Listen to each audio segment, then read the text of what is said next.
at supper hour today because you're on it. I said, at least people will see that you're here. And I said, you're serious? And he said, watch the news at supper hour. I watched the news at supper hour. Every word that he taped was on the news about me saying I missed the chimes on the clock. So he wanted to, and he came back after, and he said, did you see, good day sir, hey, did you see what was on the news? And I said, oh. Hey, love you, man, love you. Hey brother, how you doing? Very good. Attention to child rape and sexual abuse. Yeah. This is my 11th month down the past 5 years. The RCMP have recommended charges. The local justice department ignored it. Here in 2006, my MP took 300 pages to the Justice Department. They did an 8-month review. Now we can't get that review. But one in Newfoundland, a legal person is involved in what happened to my family. A legal? Oh yeah. Legal? What do you mean legal person? A judge. A judge? Yeah. My sister, from 11 to 16, had 3 children and 2 miscarriages. Yeah. And a provincial court judge was involved. The RCMP in '98 recommended more than 30 charges. The systems ignored it. Here in 2006 they say Vic Taves and Do you mind recording for him? Just hold it and record him for me? Okay, listen to his story. It's very important. This is the first thing that we're going to look into when we convene our government. Okay. They said that they were going to review the file and see action that was taken. Here I am now, it's 5 years later, 2011, still no report, still no action taken. So I've given out 30,000 handouts, almost 4 million people all over the internet. There's been 2 books written about what happened to my family. I'm basically still trying to get justice. What's stopping it? The people involved in Newfoundland are political, very powerful business people. They refuse to take DNA tests. I've offered to pay for that, so now I'm asking either DNA test or a public inquiry. The federal government has been doing anything but action. So the entire time I've been here, it's been Mr. Harper's Conservative government. Before they got elected, both Stephen Harper's office and Peter MacKay, they sent me a letter, both of them, I think the same person wrote both. Byron, if we're elected, we will make sure this never happens to another family again. Well, they're elected. I've seen Peter MacKay 4 times. His answer to me is, we'll see. When I ask him, are you going to do something? They don't care. No, they don't. We're elected. When you go through that door, representing the public is the farthest thing from your mouth. You either toe the line or you're gone. So whoever the best is the best liar. Public pacifiers. When they come to your door, they're asking you to elect them as your representative. They represent themselves, and they're public pacifiers for the public. They pass on what the business people, accountants, lawyers say to them, or else they're gone. So for personal interest, they do what they're told and toe the line, or else they don't get to go through the doors again. It happens every day. My MP, when he took the papers to Vic Taves in 2006, then went back in 2007 to see Rob Nicholson to make sure it was still active. He then retired after that. But he knew when he was intervening on my behalf that either he would do it voluntarily or he would be forced to. There was another MP here, a Liberal MP, that was also involved with my family. He's no longer here either. Retired. But they were both young men. Well, how are you going to get action? Basically, what I'm doing is trying to inform the public, people like you and everyone else that comes here, and most people who come here realize where they're going and what happens here. So I talk with them. There's websites all over the internet on 4 continents. There's been 2 books written. I'm trying to get enough public attention that these people will be forced to do something. When people ask at their door, what are you going to do about the justice system and legal situations that are ignored? I hope they think about me and my family. I'm the oldest of 12 kids, a family that was totally destroyed. 4 of my sisters pregnant before they were 13 years old. In a town of 2,000 people, with a cottage hospital, an RCMP detachment, social services office, and 5 churches. And I've been reporting since '67.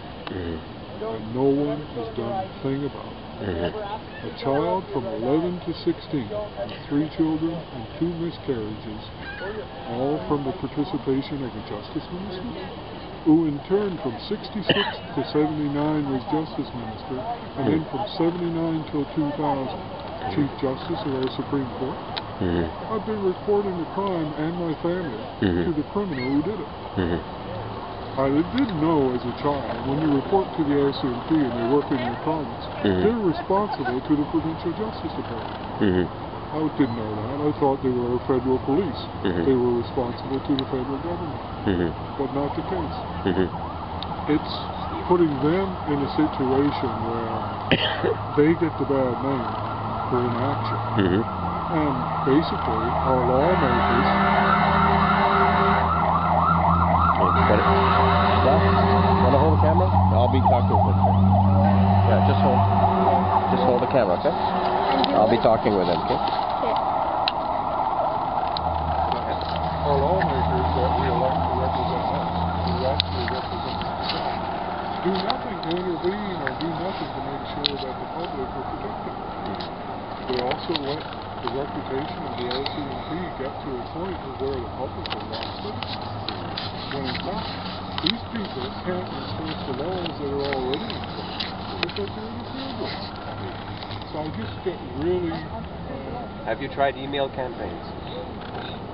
Yes, I've had to change my email address, my email company suppliers. Why is that? Half dozen times. Because after you send enough emails, they start to interfere with what you're doing.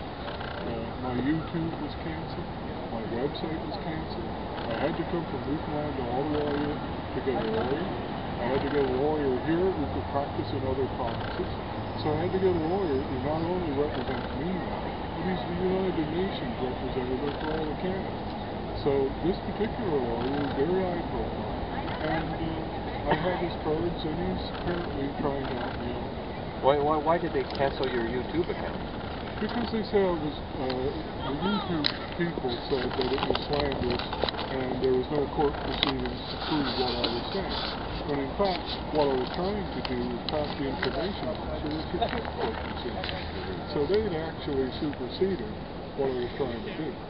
My website, the same thing. I had a website that they canceled. So I said to my lawyer, I planned on starting another one. He said, if you start another website now, they have conditions placed on you that will be doing your defense and they'll arrest you. So I said, okay, I'll leave it at that. I contacted people who I've been friends with for years on the internet. Now it's on 4 companies. Now it's on these 4 million people. Now instead of having one YouTube or one website, I checked, I think the last time was 14 pages of it on Google. So the people who supported me have done better than I could do. Have you tried teaming up with people like Kevin Annette? Kevin Annette and I were members of Integrity BC since, I believe, 2005. Kevin had represented some Native people there and their land claims and in the abuse with the orphanage system of Natives.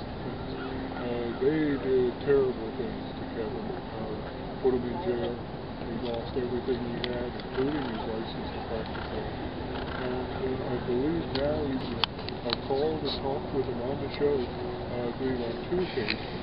And Kevin was here, I think, in a day or two ago to try and place some restrictions on Mr. Arthur.